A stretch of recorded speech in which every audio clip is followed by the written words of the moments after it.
y vamos a ver hoy el capítulo 19, y tiene que ver con el bautismo en el Espíritu Santo. Ustedes no sé si habrán escuchado, ahora vamos a ir viendo. Hay dos bautismos: el bautismo en agua, que es un acto de obediencia, y el bautismo en el Espíritu Santo, que es lo que Dios nos regala para estar fortalecidos en la adversidad. Sin el Espíritu Santo, por más que nos bauticemos en agua, no podemos vencer nada. Es decir, no podemos tener una vida en victoria. ¿Por qué? Porque el Espíritu Santo precisamente nos fortalece en momentos difíciles. Seguramente cada uno de ustedes, a mí me ha pasado también momentos que he vivido pruebas fuertes, y el Espíritu del Señor me sostuvo, me alentó, me dio la fuerza para seguir adelante. Vamos a ver uno de los tantos viajes que tiene Pablo, o que hizo Pablo. Un hombre intrépido, un hombre que no dejó de tener una actividad permanente, un apasionado para que la humanidad conozca a Cristo.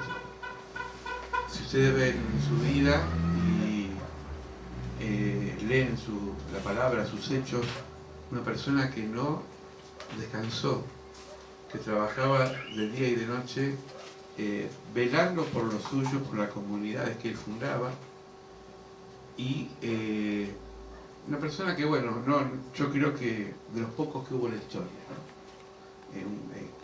Fue el que puso los cimientos, la doctrina en la Biblia, en nuestras vidas. Hechos 19, 1 a 2 dice: aconteció que, entre tanto que Apolo, ¿se acuerdan los que estuvieron el jueves que hablamos que Apolo era una persona muy carismática, pero que no, elocuente, pero que no tenía conocimientos bíblicos?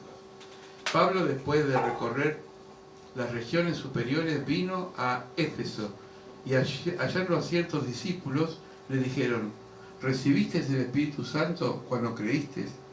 Y ellos le dijeron: ni siquiera hemos oído si hay Espíritu Santo.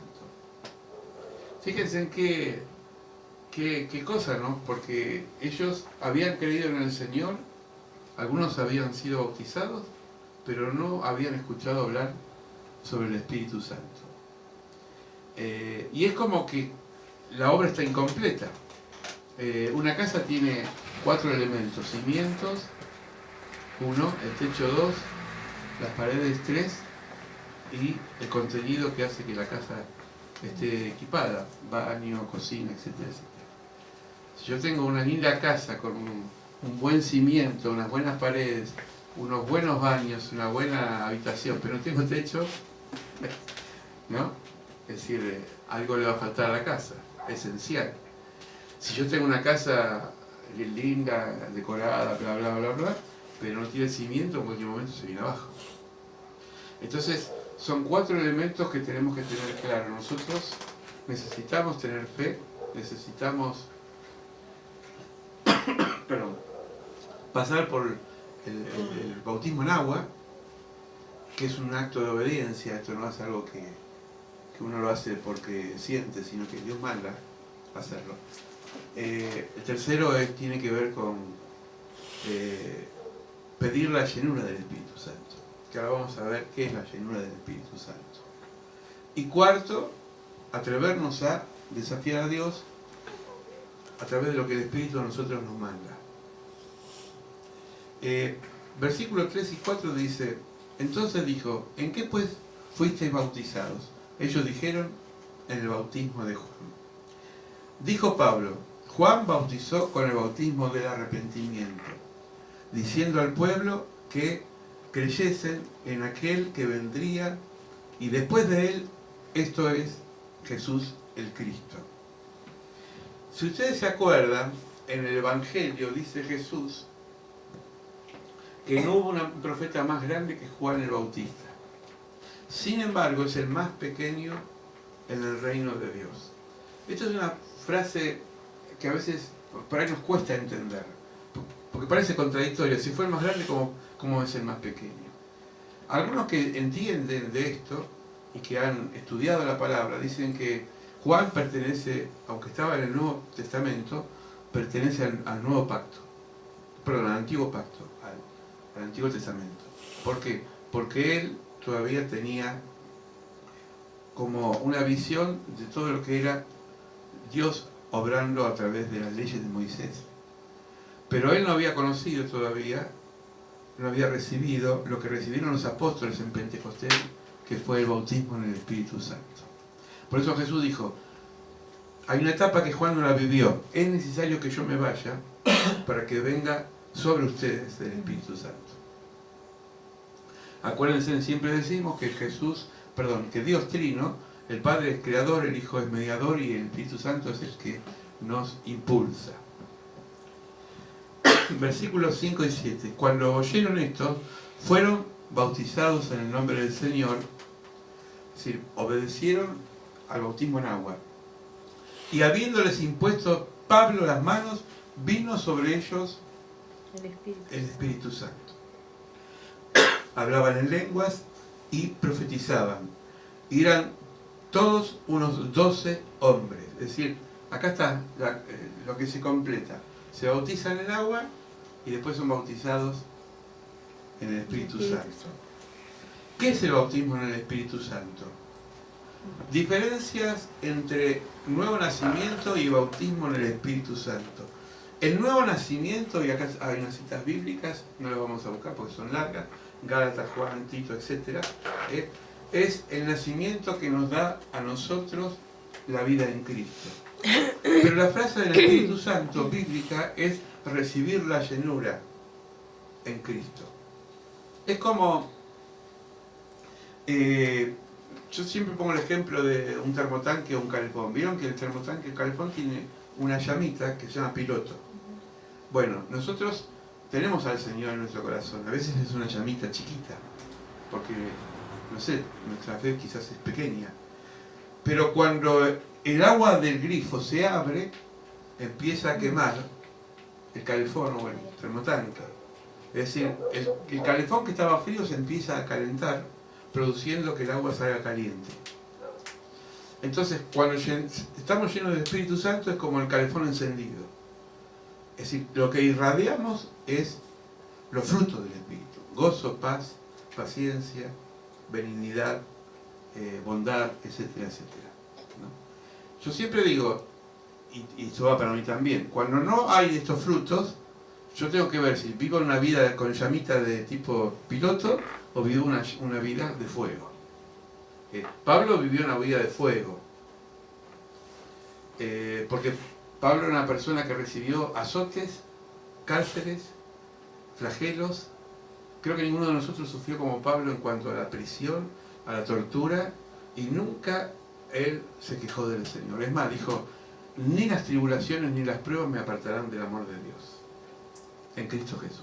¿Sí? Esto es una persona que está llena del Espíritu Santo. El que está lleno del Espíritu Santo soporta todo, pero no porque uno tiene fuerza, sino porque es el Espíritu Santo que hace en nosotros soportar la adversidad. En Efesios 1:3, si lo quieren buscar, dice: en él también vosotros, habiendo oído la palabra de verdad, el evangelio de vuestra salvación, y habiendo creído en él, fuisteis sellados con el Espíritu Santo de la promesa. Y en el versículo 32 de Hechos 5 dice: el Espíritu Santo es el cual nos ha dado a Dios de los que obedecen. Es decir, el secreto es la obediencia. Pero me voy a retener lo primero. Dice: también vosotros, habiendo oído la palabra de verdad, el evangelio de vuestra salvación, habiendo creído en él, fuisteis sellados con el Espíritu del Espíritu Santo, de la promesa. La imagen que usa Pablo es el sello que hoy ya no se usa, pero si ustedes ven una película de príncipes o de reyes, tiraban lacra o lacre, que es lacre, es una especie de como cera dura, roja, y ponían el sello real, el rey, Y esa carta no era violada por nadie, porque el que la abría rompía el sello. ¿Se dan cuenta de la imagen? Bueno, el sello es algo como el tatuaje. Voy a usar un término contemporáneo.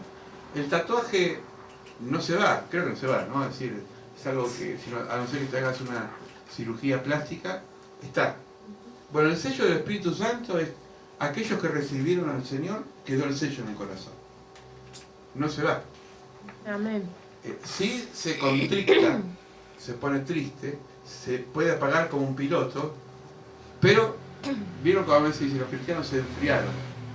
Algunos se enfriaron. Bueno, en realidad no es la palabra correcta, nadie se enfría, se aparta y empieza a tener una vida en piloto, pero está el sello.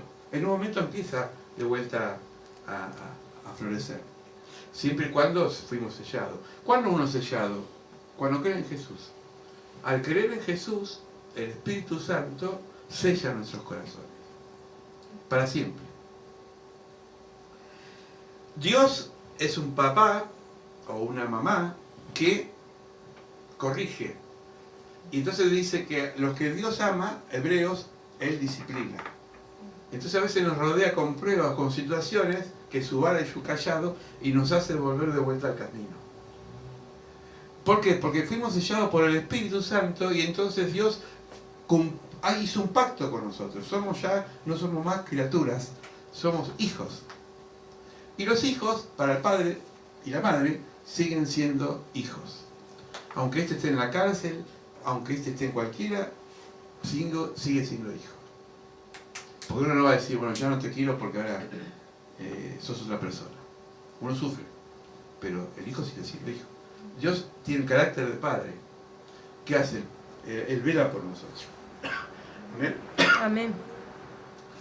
El versículo 8, entrando Pablo en la sinagoga, seguimos con Hechos 19, habló con denuedo por el espacio de 3 meses. La palabra denuedo es una persona que no para, y no para, y no para, discutiendo y persuadiendo acerca del reino de Dios. Hoy diríamos en términos criollos, era un hincha. Esos hinchas que, ¿no? A mí uno de los que me llevó al camino del Señor hace muchos años, yo tenía 18 años, era un simpático hincha, pero no me dejaba pie y sombra. Hasta que yo no conocía al Señor, vos no lo mates, y ahí siempre dejaba picando la pelota. Yo no te obligo, me decía, pero me dejaron ese gustito de decir, bueno, algo tiene que pasar en mí, porque lo que él vive, lo quiero vivir. 9 y 10. Pero endureciéndose algunos, no creyeron, maldiciendo el camino delante de la multitud. Siempre hay gente que no cree. Eso tengámoslo claro. Se apartó Pablo de ellos. No dijo, voy a tratar de convencerlos. ¿Qué hizo?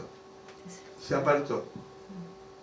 Cuando Jesús fue a orar por una persona que estaba muerta, si ustedes se acuerdan del Evangelio, en esa casa estaban las lloronas, que eran pagas, pero que no tenían sentimiento, se les pagaba para llorar.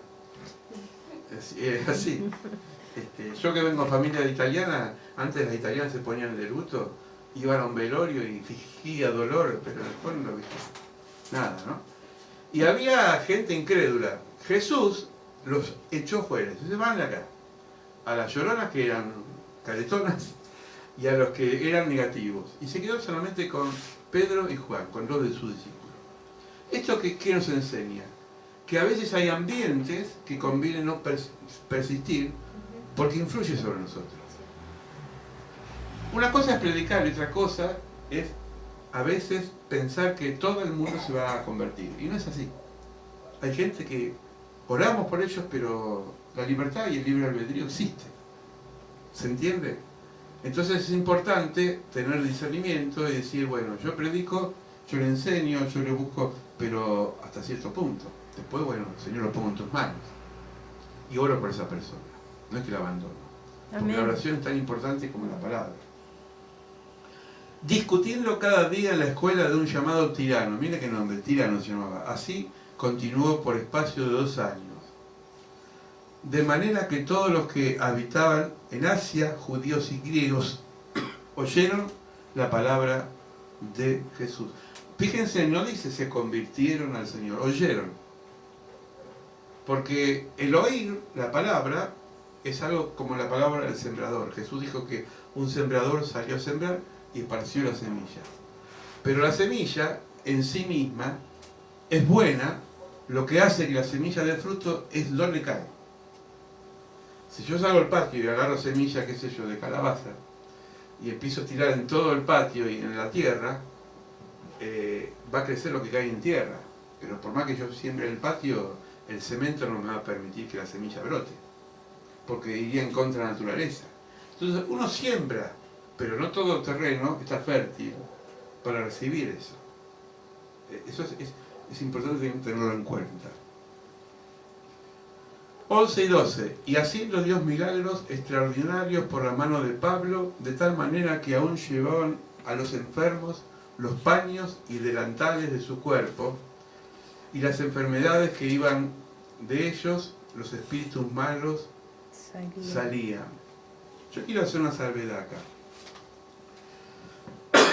Las vivencias no son doctrinas. Nuestra fe está basada en Jesucristo y la doctrina de los apóstoles, pero de los apóstoles de la Biblia, no de los apóstoles actuales, de la Biblia. Es decir, los apóstoles terminaron en la Biblia.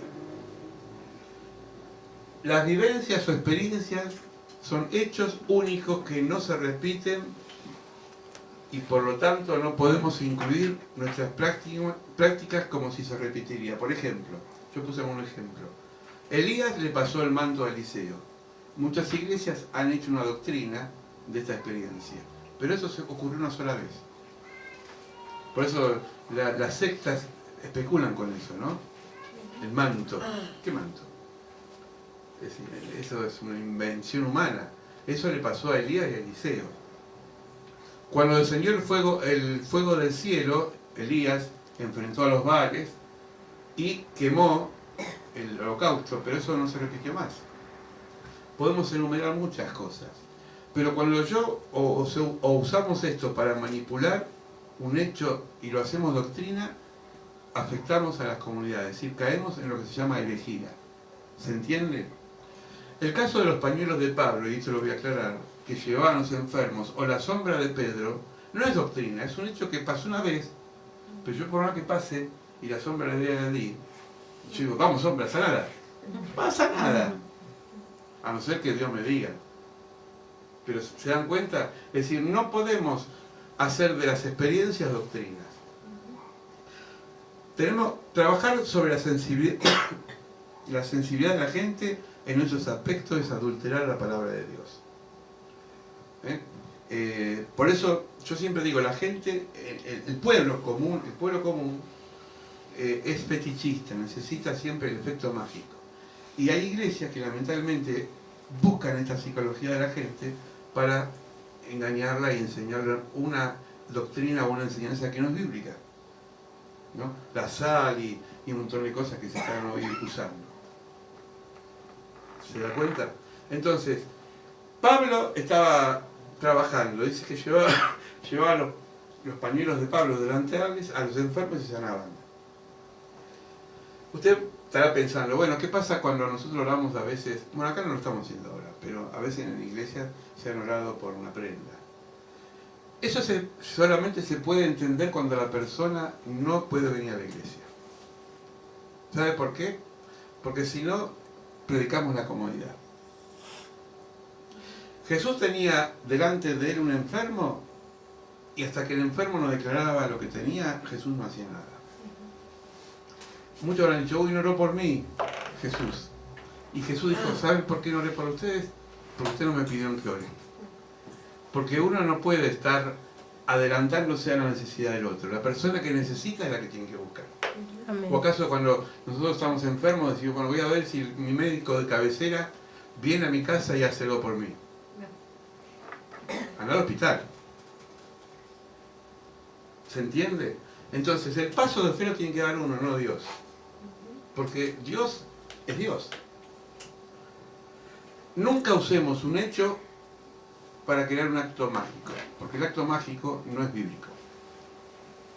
Entonces, yo he aprendido con los años que eso es perjudicial para la gente. Porque como la gente es cómoda, no quiere muchas veces pagar el precio, que es la vida cristiana. Esto no quiere decir que Dios nos sane, yo creo en la sanidad. Pero también creo que Dios a veces tiene un propósito por nuestra enfermedad. ¿Se entiende? Me está costando horrores predicar por esta tos. Pero Dios sabrá. Hechos 19, 13, 14.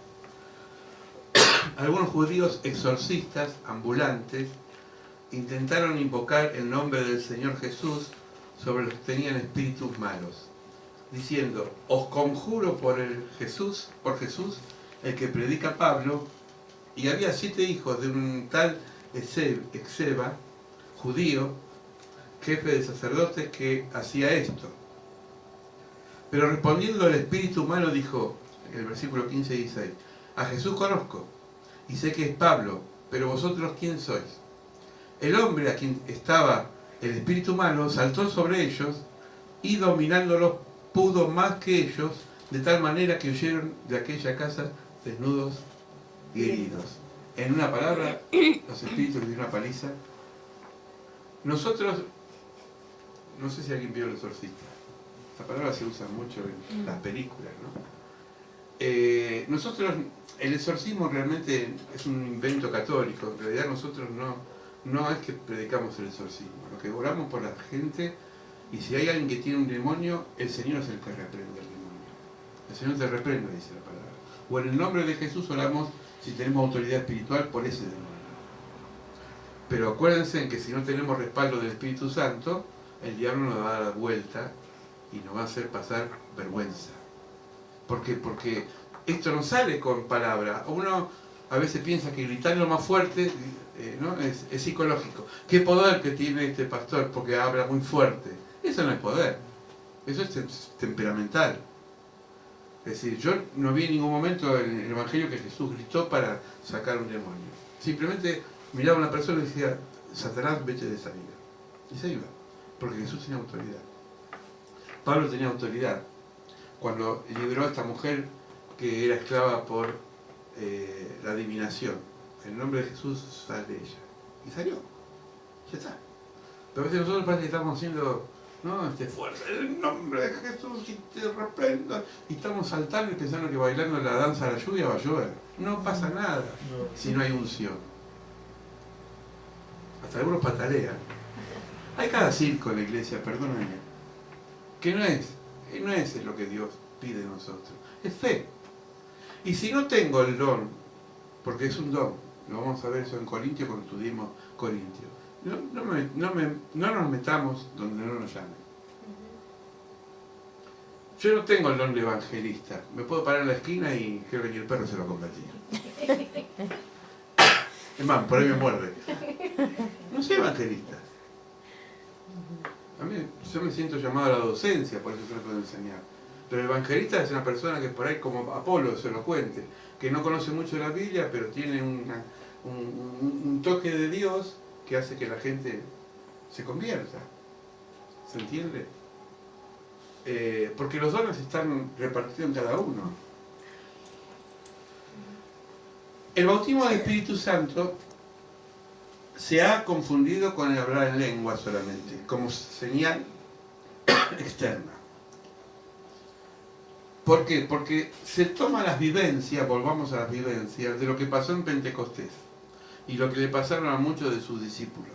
Eso se llama doctrina pentecostal. Nosotros somos pentecostales, creemos en el mundo espiritual. Pero vamos a la doctrina de los apóstoles, en 1 Corintios, capítulo 14, dice que Dios le dio a cada uno un don.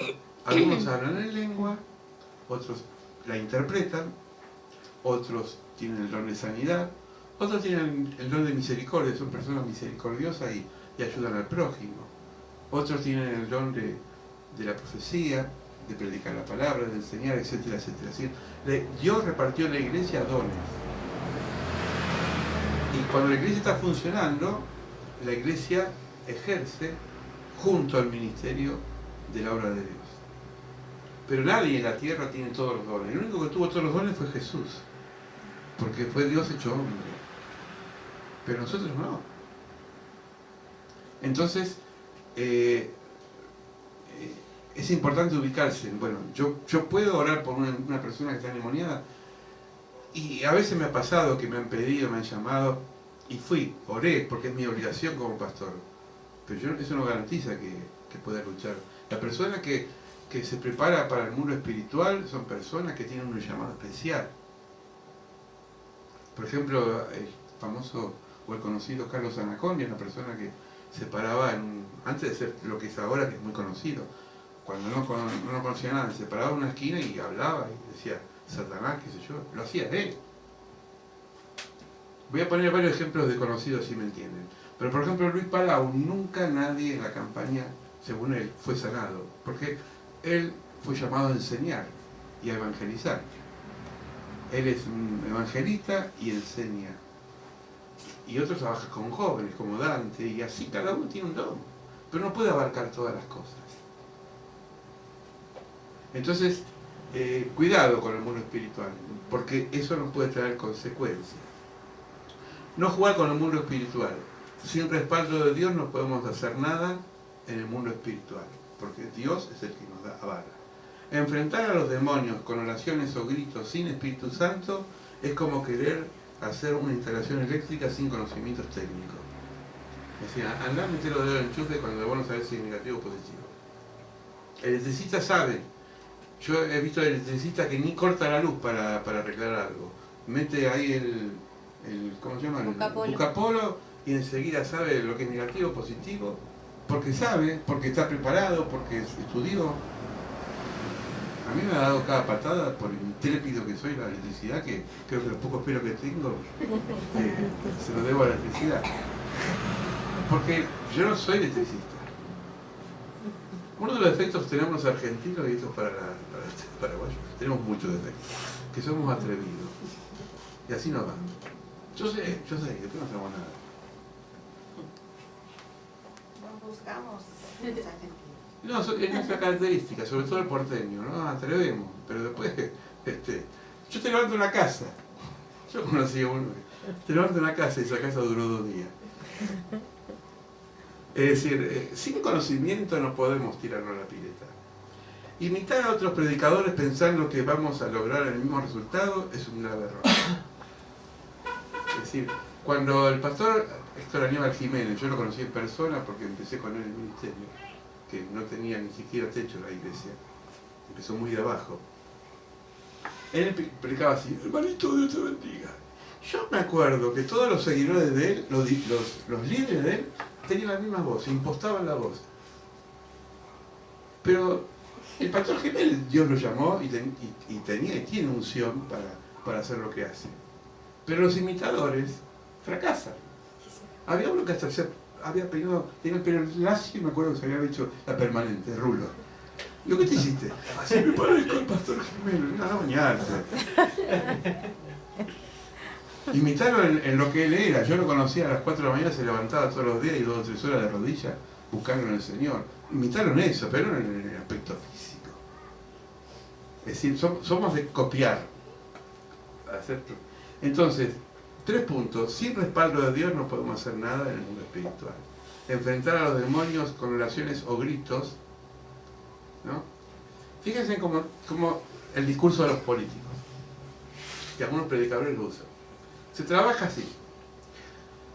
Voy a poner hacer una teatralización. Empiezan: ustedes saben que lo mejor que pueden pasar es que tener una vida grande, y esa vida grande los va a llevar a vivir tanto que van a ser famosos. Y cuando levanto eso, todos aplauden, claro, porque el estímulo psicológico los lleva a eso. Pero eso no es función, eso se llama psicología de masa. Es trabajar sobre las masas. El verdadero orador puede decir 2 palabras y es aplaudido. Pero el que usa el arenga, ¿saben lo que es arengar? ¿Qué es arengar? Como motivar. Motivar hasta que la gente después aplaude, porque no le queda otra. Y si no, vos mirás alrededor y dices, bueno, el otro aplaude, yo no voy a hacer lo mismo, voy a aplaudir igual. ¿Se dan cuenta? Pero eso no es función. Ni zapatear, ni gritar, ni pensar que porque nos enojemos con el diablo. Y aparte, no estamos peleando con un pobre diablo, es el príncipe de este mundo. No podemos decirle, Satanás, yo te voy a enfrentar así, te voy a mojar la oreja. Vos le mojar la oreja y él te va a mojar de arriba para abajo.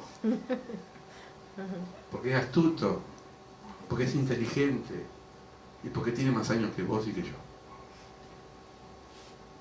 Desde el principio de la creación, en el Edén, ya estaba trabajando. Miren si tiene experiencia. Por eso, cuidado con eso, ¿no? Porque uno enseguida es desviado y me va poniendo él atajos por este lado y qué sé yo, después. Bueno, sigamos. 17-18. Esto fue notorio en todo lo que habitaban en Éfeso. Así los judíos como los griegos tuvieron temor de ellos. Y eran magnificando el nombre del Señor Jesús, y muchos de los que habían creído venían confesando y dando cuenta sus hechos. Dios puede olvidar los pecados. Hoy se hablaba de eso, lo decía la pastora. Dios puede olvidar los pecados. Está en Isaías 43, 25. Él los tiró al fondo de la mar. Se olvidó. Se olvidó. Decía un predicador conocido, algo muy simpático como lo describía, pero a mí me quedó grabado. Todos conocemos el pecado de David. Está en la Biblia como registro para que aprendamos a no caer en lo mismo, aunque caemos. ¿Sí? Sabemos que David hizo muchas cosas. En la Biblia es un registro para que nosotros acá en la tierra aprendamos y podamos tomar como ejemplo de advertencia. Pero en el cielo Dios se olvidó. Entonces no vayamos al cielo a buscar a David y que nos cuente a ver cómo le fue con Betsabé. Porque se olvidó Dios. ¿Se entiende? Entonces, decía también la pastora, la culpa no es de Dios, porque la culpa es una carga psicológica que nos hace pensar que no podemos avanzar. Es como un lastre, que yo voy caminando y lo llevo atrás. El perdón es otra cosa, porque el perdón no está más. Por eso los que dicen, yo perdono pero no olvido. No, entonces no perdonar. Porque Dios, el carácter de Dios es olvidar, se olvidó. El arrepentimiento es imprescindible, pero se trata solamente de arrepentirse de algo, de algún pecado, sino también el motivo del cual pecó. Y acá voy a aclarar algo. Nosotros, voy a poner un ejemplo. Si yo estoy en un ambiente, a ver qué por ejemplo puedo poner, de alcohólico, voy a poner un ejemplo que acá nadie es alcohólico, ¿no? Y de pronto se ríe, que toma un poquito de cerveza no es alcohólico. Digo, la persona que tiene una adicción que todos los días necesita del alcohol y llega a tomar hasta que no sé. Si la persona se arrepiente, se convierte y se arrepiente, renuncia,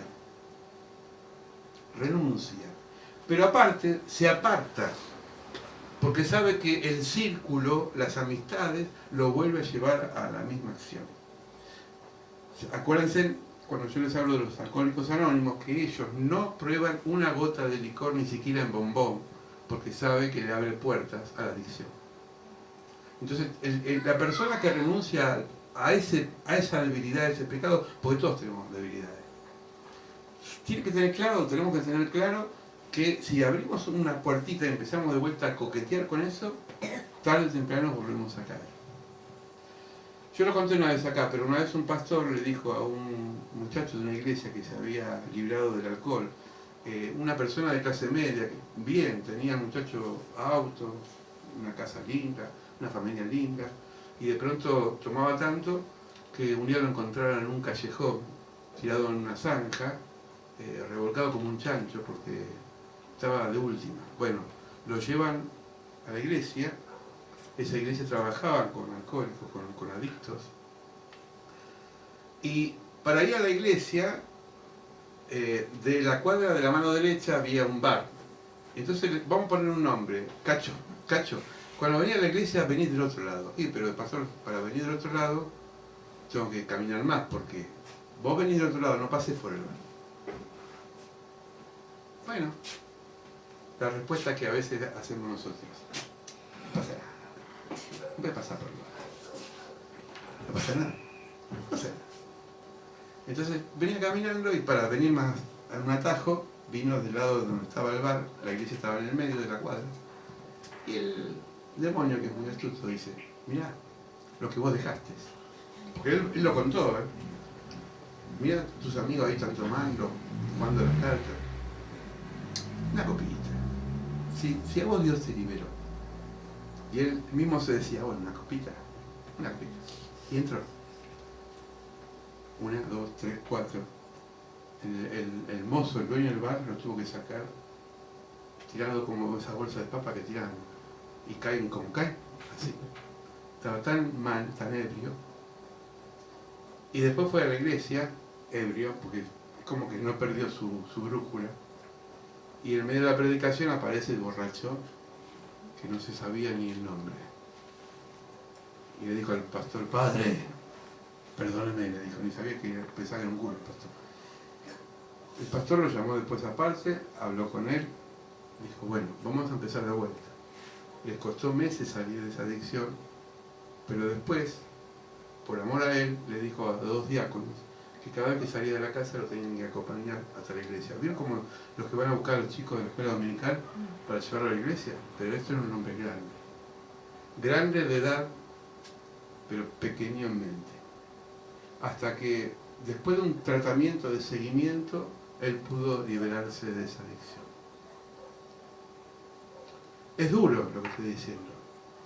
Pero nosotros, al renunciar, estoy diciendo, bueno, yo ciertas cosas no puedo ni siquiera tentar porque voy a caer.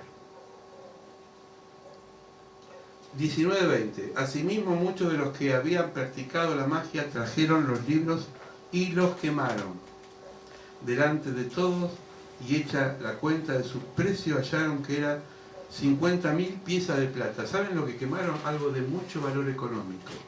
Así crecía y prevalecía poderosamente la palabra del Señor. Antes de cerrar con el último pasaje, quemar es un símbolo de, yo siempre digo, un papel si yo lo arrugo lo puedo planchar, si lo corto lo puedo armar como un rompecabezas, pero si lo quemo quedan cenizas. Quemar quiere decir que quemo y eso ya no tiene más vida para mí. No es como decir, bueno, yo tengo algunas prácticas, las voy a guardar bajo llave, en el baúl, debajo de la cama. Total, yo no lo practico más. Algún día te vas a sentir tentado de ver.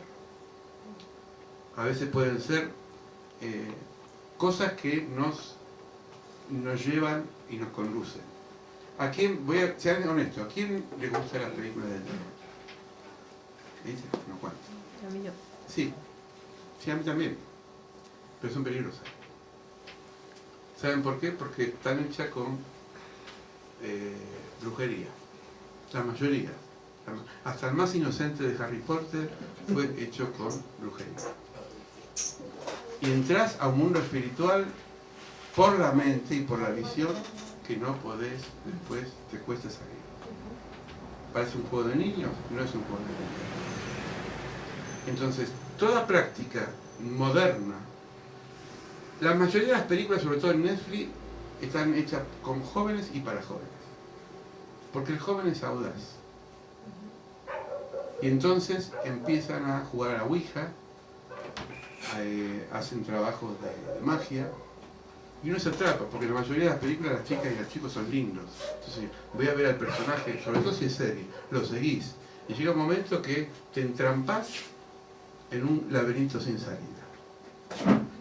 Hay que quemar esas cosas. Yo sé que no es fácil, pero el tema es, yo quiero estar lleno del Espíritu Santo, no puedo tener mitad Espíritu Santo y mitad diablo. O tengo el Espíritu Santo o no tengo nada.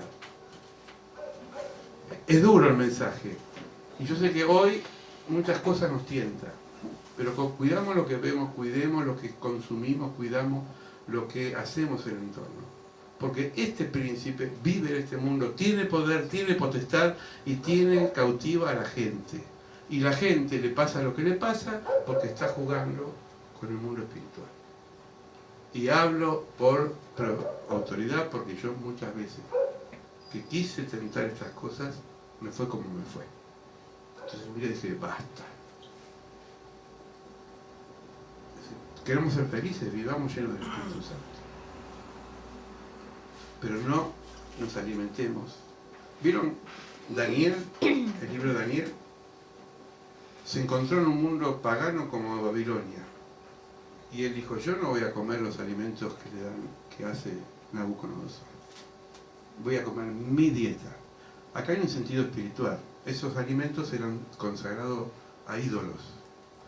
Se hacían sacrificios. Es como si yo voy a comer la gallina del padre Morocho. ¿Tenés hambre?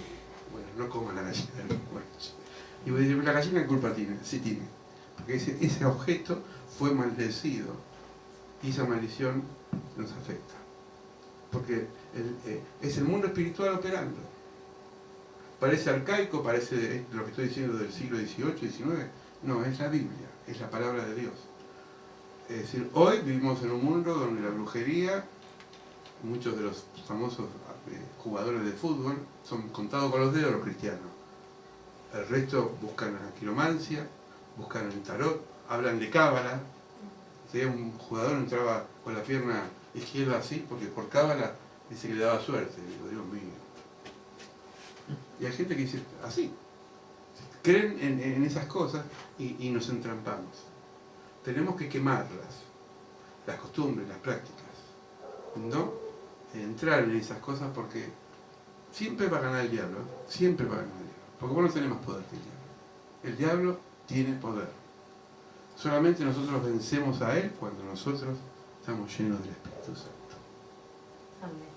Amén. Entonces, para que nuestra vida sea buena, próspera y feliz, tenemos que ser temerosos de Dios y renunciar a estas prácticas. Renunciar. Vas al Soleil, hay una película bárbara que la ve todo el mundo. Si es peligrosa, no la veas. Aunque te digan tus amigos que sos un estúpido. Pero es el precio. No se puede servir a dos señores, dijo Jesús. A uno o al otro. Por eso, a veces no se predica eso en las iglesias, porque uno dice, voy a espantar a los jóvenes. Yo prefiero ser honesto, porque el que me va a espantar del cielo va a ser Dios. Y lo digo con experiencia. En la escuela murió una niña de 13 años, cuando yo ejercí la docencia, porque practicaba Ouija. El juego de la copa es la Ouija de los pobres. Ella tenía la Ouija consagrada, esa que es una tabla que se mueve. Se terminó suicidando.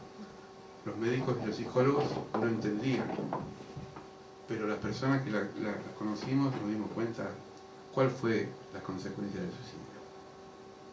Porque ¿para qué vino el diablo, según Jesús? ¿Para matar?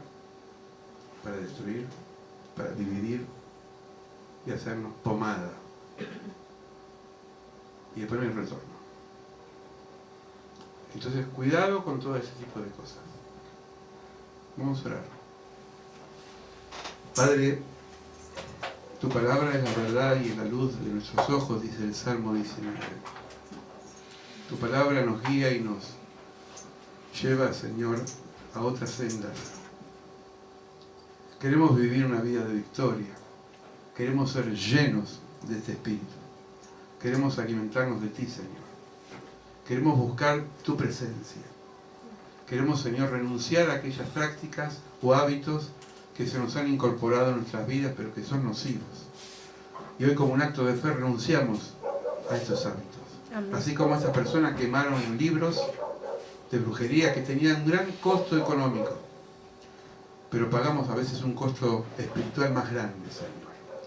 Queremos renunciar a ser tentados, estar en ambientes que nos llevan muchas veces a pensar como ellos quieren. Señor, líbranos del mal. Así es tu oración. Líbranos de la tentación.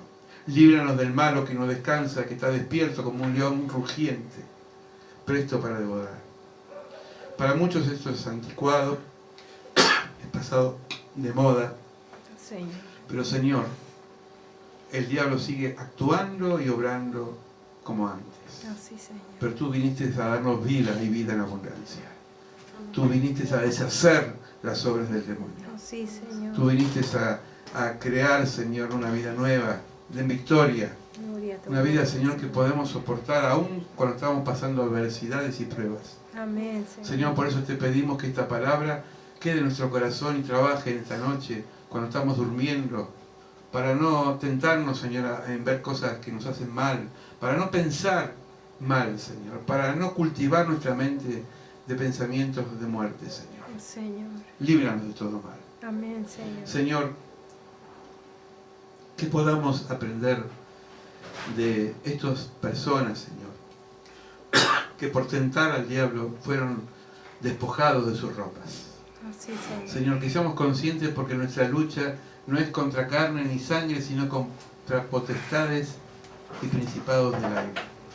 Ayúdanos, Señor, a tener una vida en victoria, en el nombre de Señor. Cristo Jesús, nuestro Señor. Amén. Amén. Por último, las convicciones nos fortalecen. El arrepentimiento va acompañado de la renuncia. Esta vez implica no involucrarse más en ciertos ambientes.